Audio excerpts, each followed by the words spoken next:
तो स्वागत है तुम्हारा अपने सबसे फेवरेट चैनल में। आज का वीडियो बहुत ही इंटरेस्टिंग होने वाला है क्योंकि हेवनली टॉम का गार्डियन कौन है जो हेवनली टॉम को प्रोटेक्ट करता है और आखिर हुनत्यानजी हेवनली टॉम में जाकर ज़ाओज़ुआन को खत्म क्यों नहीं करता। आज इन सभी टॉपिक पर बात करने वाला हूँ, साथ ही हेवनली टॉम के सीक्रेट्स को भी निचोड़ने वाला हूँ, इसीलिए एंड तक बने रहना। वीडियो लेट बनाने के लिए माफी चाहता हूँ। तो अब वीडियो स्टार्ट करते हैं। हेवनली टॉम एक बहुत ही मिस्टीरियस एंड पावरफुल जगह है जहाँ पर एंशिएंट टाइम्स के अनगिनत एक्सपर्ट्स की एनर्जी बॉडीज का भंडार है और हेवनली टॉम उनकी एनर्जी से पूरी तरह से भरा हुआ है। हेवनली टॉम हजारों सालों से मौजूद है। पहले ये किसी और काम के लिए यूज होता था, अब और किसी काम के लिए यूज होता है। सभी एंशिएंट क्लैंस के कुछ मेंबर्स अपनी पावर बढ़ाने के लिए हेवनली टॉम जाते हैं, एनर्जी बॉडीज को मारते हैं, एनर्जी क्रिस्टल हासिल करते हैं और अपनी पावर बढ़ाते हैं। आपके मन में एक सवाल तो जरूर आया होगा कि आखिर हुनत्यानजी ज़ाओज़ुआन को खत्म क्यों नहीं करता। तो इसका जवाब है ऐसा नहीं हो सकता। हेवनली टॉम एक बहुत ही पावरफुल एंड मिस्टीरियस जगह है जिसके अंदर ऐसी पावर्स हैं कि हेवनली टॉम में रहने वाली एनर्जी बॉडीज मरने के बाद भी उतनी ही पावरफुल होती हैं जितनी कि ये मरने से पहले थी और ये पूरी तरह से अपनी सभी ड्राउट स्किल्स को भी यूज कर सकती हैं। जाहिर सी बात है, जब ये सभी एनर्जी बॉडीज अपनी फुल पावर में है तो ज़ाओज़ुआन के पास भी तो अपनी फुल पावर होगी ही। इसी वजह से हुनत्यानजी की भी फटती है हेवनली टॉम में जाने से, क्योंकि उसका बाप हेवनली टॉम में जो बैठा है। हेवनली टॉम का एक डिसएडवांटेज भी है, वो ये कि जब तक एनर्जी बॉडीज हेवनली टॉम में रहेंगी तब तक वो अपने फुल पोटेंशियल में रहेंगी, लेकिन जब ये बाहर जाएंगी तो ये बहुत कमजोर हो जाएंगी क्योंकि इन्हें हेवनली टॉम से ही एनर्जी मिलती है। अब हेवनली टॉम के बारे में कुछ नॉर्मल लेकिन बहुत इंपॉर्टेंट बात करते हैं। हेवनली टॉम 20 साल में एक बार ओपन होता है, जिसकी लिमिट है कि ये 3 साल तक ही ओपन रह सकता है। इसमें 8 एंशिएंट क्लैंस के मेंबर्स ही आ सकते हैं। एक और बहुत इंपॉर्टेंट चीज है, वो है कि हेवनली टॉम के टाइम और बाहर की दुनिया का टाइम बिल्कुल अलग होता है।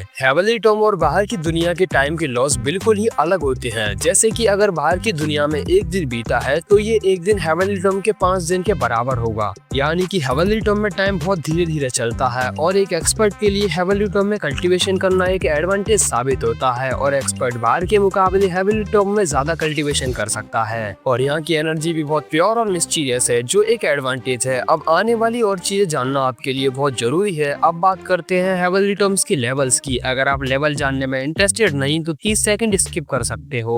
तो हेवनली टॉम 3 लेवल्स में डिवाइडेड है। फर्स्ट लेवल में 3 स्टार डाउजन या उससे कम लेवल की एनर्जी बॉडीज होती है जिन्हें मारना बहुत मुश्किल नहीं है। सेकंड लेवल में 8 स्टार डाउजन तक की एनर्जी बॉडीज भी मिल सकती है। अगर किस्मत फूटी हुई तुम्हारे भाई की तरह, आई मीन मेरी तरह, तो 9 स्टार डाउजन तक की एनर्जी बॉडीज भी मिल सकती हैं। और साथ ही हेवनली टॉम में एक स्टॉर्म का भी सामना करना पड़ सकता है जिससे पीक डाउजन भी नहीं निकल सकता। थर्ड स्टेज में लिटरली डाउसिंग एक्सपर्ट्स की एनर्जी बॉडीज भी मिल सकती है, इसीलिए सभी इस लेवल में जाने से फटती है। हाँ, वो बात अलग है, ज़ाओज़ुआन फिर भी जाएगा क्योंकि उसे फाड़ने का शौक जो है। हेवनली टॉम का गार्डियन कौन है ये थोड़ी देर बाद बताता हूँ। उससे पहले ज़ाओज़ुआन पूछता है, ज़ाओज़ुआन, एंसेस्टर ज़ाओज़ुआन, आप कहाँ हैं? सुनाई दे रहा है, बेरा नहीं हूँ मैं। अरे ऐसा कुछ भी नहीं होने वाला, मजाक कर रहा था। ज़ाओज़ुआन का टॉम हेवनली टॉम के 3rd लेवल के सबसे डीपेस्ट पार्ट में मौजूद है। एक सीक्रेट और है, एनर्जी बॉडीज के क्रिस्टल को ज्यादा एब्जॉर्ब करने पर भी बहुत कम साइड इफेक्ट होता है और एक हाई टियर की पिल जितना फायदा होता है। जिस तरह से पिल कितनी पावरफुल होगी ये पिल के इंग्रेडिएंट्स और एल्केमिस्ट पर डिपेंड करता है, उसी तरह ये क्रिस्टल कितने पावरफुल होंगे ये चीज एनर्जी बॉडीज की पावर पर डिपेंड करता है कि वो कितने पावरफुल हैं। अब बात करते हैं सबसे बड़े सीक्रेट की, आखिर इस टॉम को किसने बनाया था और इस टाइम पर हेवनली टॉम का ओनर कौन है। तो हेवनली टॉम को किसने बनाया था ये चीज कहीं पर भी नहीं बताएगी और ये चीज मुझे भी नहीं पता, लेकिन हाँ एक चीज जरूर पता है। सच बोलूं, सच्ची में यार उस समय पर मैं पैदा नहीं हुआ था।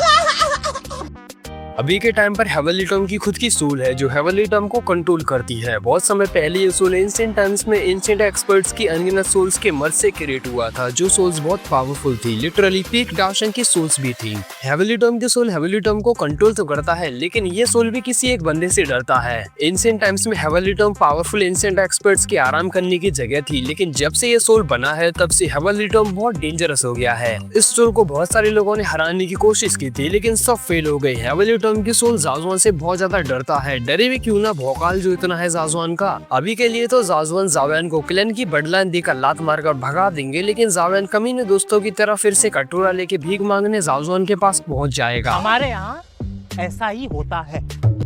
तब ज़ाओज़ॉन हेवनली की सोल के पास जाएंगे और अपने सोल को जलाकर हेवनली की सोल को डिस्ट्रॉय कर देंगे, जिसके स्पिरिचुअल एसेंस को एब्जॉर्ब करके ज़ाओयन डी स्टेट पर पहुंच जाएगा और चला जाएगा अपने फादर को बचाने। ज़ाओयन कैसे अपने फादर को बचाएगा, चाहो तो इस टॉपिक पर 15 कमेंट कर देना, मैं वीडियो बना दूंगा। तो यहीं पर करते हैं वीडियो को खत्म। सब्सक्राइब कर दिया है तो फिर मिलेंगे, नहीं तो शायद ही हमारी आखिरी मुलाकात थी। सायोनारा।